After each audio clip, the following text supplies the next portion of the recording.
नमस्ते बच्चों, मैं मुन्नी कुमारी जीडी जैन स्कूल से आपकी हिंदी अध्यापिका आज आपके लिए लेकर आई हूँ फर्स्ट स्टैंडर्ड के बच्चों के लिए फोर्थ लेसन जो सुभाष चंद्र बोस है।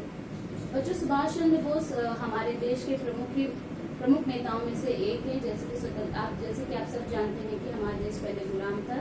बहुत से नेताओं ने स्वतंत्रता संग्राम लड़ाई लड़कर हमारे देश को अंग्रेजों से छुड़वाया था। तो उनमें सबसे प्रमुख हमारे सुभाष चंद्र बोस भी हैं। तो चलिए आज हम उनकी जीवनी के बारे में पढ़ते हैं। चलिए बच्चों, जैसे कि आप देख सकते हैं थर्ड स्टैंडर्ड का क्वेश्चन है फोर्थ सुभाष चंद्र बोस। मैंने छोटा सा एक पिक्चर भी चिपकाया है सुभाष चंद्र बोस का, ताकि आप उन्हें आइडेंटिफिकेशन भी कर सकें। तो चलिए हम अपने लेसन की ओर बढ़ते हैं बच्चों। भारत के स्वतंत्रता संग्राम में नेताजी सुभाष चंद्र बोस का प्रमुख स्थान था। उनका जन्म 23 जनवरी 1897 ईस्वी में उड़ीसा प्रांत के कटक नगर में हुआ था। उनके पिता श्री जानकीदास बोस एक प्रसिद्ध वकील थे। उनकी माताजी का नाम श्रीमती प्रभावती बोस था।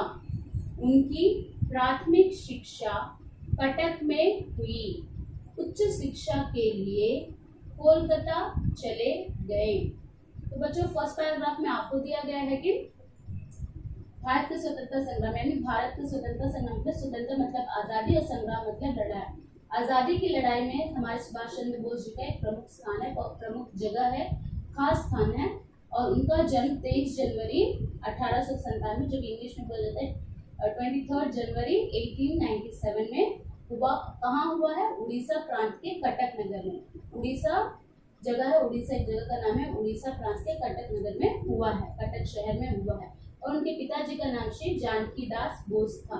उनके पिताजी का नाम जानकीदास बोस था, जो कि एक वकील थे। उनकी माताजी का नाम श्रीमती प्रभावती बोस था। उनकी प्राथमिक शिक्षा का मतलब होता है प्रारंभिक शिक्षा बच्चों, जो कि प्राइमरी एजुकेशन बोलते हैं 1 to 5 शिक्षा कटक में हुई थी, उनकी नेटिव प्लेस में हुई थी। बाद में वे उच्च शिक्षा के लिए कोलकाता चले गए। बाकी की पढ़ाई के लिए हायर स्टडीज के लिए वे कोलकाता चले गए थे। तो बच्चों, आपको इजी के लिए मैंने इम्पोर्टेंट पॉइंट्स को हाईलाइट किया हुआ है, जैसे कि उनका जन्म, कहाँ वे पैदा हुए हैं, उनके माता पिता के नाम, ये सब मैंने हाईलाइट्स किए हैं ताकि आपको पढ़ने में आसानी हो। नेक्स्ट पैराग्राफ चलते हैं बच्चों। बीए के बाद वे आईसीएस की परीक्षा पास करने के लिए इंग्लैंड गए। बीए यानी कि ग्रेजुएशन के बाद भारत में ग्रेजुएशन उन्होंने कंप्लीट किया और बाद में और भी उच्च शिक्षा के लिए आईसीएस एग्जाम होता है बच्चों, उस पढ़ाई के लिए वे इंग्लैंड गए। नेक्स्ट पैराग्राफ में देखिए बच्चों, इंग्लैंड से भारत लौटकर नेताजी देश की आजादी की लड़ाई में भाग लेने लगे। आजाद हिंद फौज के वे नेता बने। वे भारतवासियों से कहते थे, तुम मुझे खून दो, मैं तुम्हें आजादी दूंगा। लोग उनकी देशभक्ति के लिए आज भी उन्हें याद करते हैं। तो इंग्लैंड से जब वे पढ़कर आए तो वे भारत आए, तो उन्होंने भारत में गुलामी को देखा, तो उनसे रहा नहीं गया और अन्य नेताओं के साथ मिलकर वे भी आज़ादी की लड़ाई में भाग लेने लगे। फिर उन्होंने आज़ाद हिंद फौज की स्थापना की, जिसमें सिपाही लोगों की भर्ती उन्होंने पहला करवाया था। और उनका प्रमुख नारा यह था कि तुम मुझे खून दो, मैं तुम्हें आज़ादी दूंगा। यानी घर में बैठे बैठे तो आपको आज़ादी मिलने से रही है, तो आप स्वतंत्रता संग्राम में भाग लीजिए, आप मुझे खून दीजिए, आप देश को खून दीजिए, ताकि मैं आपको आज़ादी दिलवा सकूं। लोग उनकी देशभक्ति मतलब देश प्रेम के लिए आज भी उन्हें याद करते हैं। तो देखा बच्चों, आपने हमारे देश के नेताओं ने स्वतंत्रता प्राप्त करने के लिए बहुत सी कठिनाइयों को सहा है।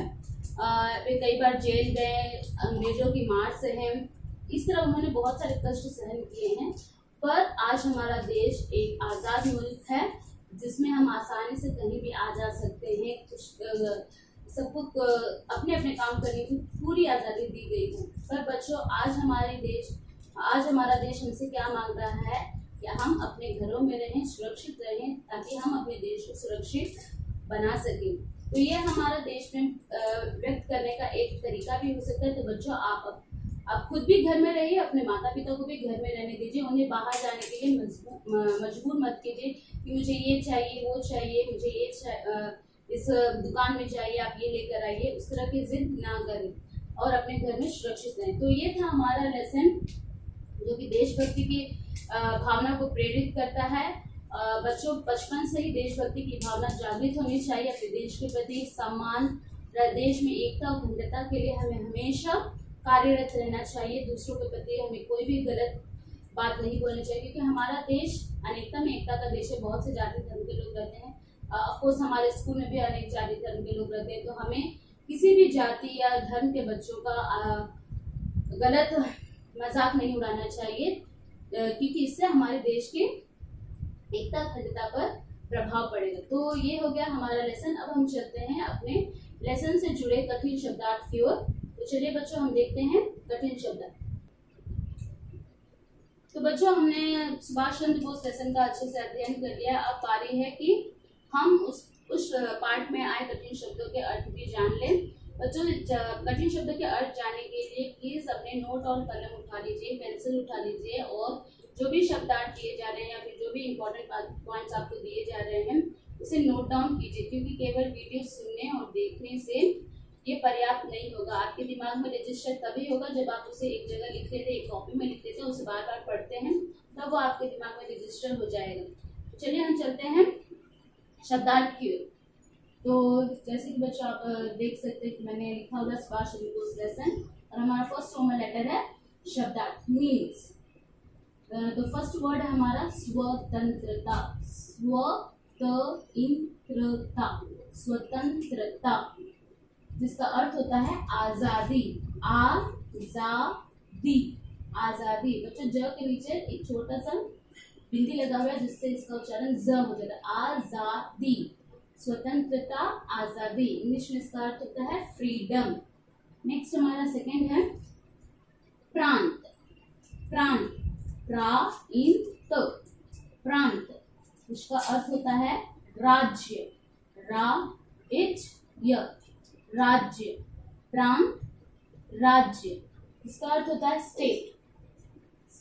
जैसे कि तमिलनाडु हो गया, दिल्ली हो गया, मुंबई हो गया, कोलकाता हो गया, ये सभी भारत के छोटे छोटे स्टेट्स हैं। नेक्स्ट हमारा थर्ड प्राथमिक।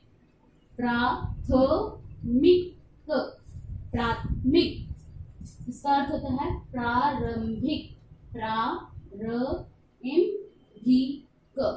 प्रारंभिक। इसका इंग्लिश में होता है प्राइमरी। 1 to 5 के पढ़ाई को प्राइमरी बोलते हैं। देशभक्ति। भक्ति। छोटी की मात्रा यहाँ से यहाँ लगा हुआ। देशभक्ति इसका अर्थ होता है देश प्रेम। देश प्रेम। इसका इंग्लिश में अर्थ होता है पैट्रियोटिज्म। देशभक्ति, देश प्रेम, पैट्रियोटिज्म। नेक्स्ट हमारा फिफ्थ है प्रमुख। प्रधान। प्रमुख, प्रधान। इसका इंग्लिश में अर्थ होता है प्रोमिनेंट। तो ये था बच्चों हमारा शब्दार्थ, जो कि हार्ड वर्ड्स को आसानी से आम भाषा में लिखा जाता है। और बच्चों मैं इसको आपको कॉपी करने के लिए कुछ समय दे रही हूँ, प्लीज इसे आप अपने कॉपी में नोट कर लीजिए। इसके बाद हम चलेंगे अपने क्वेश्चन आंसर्स की।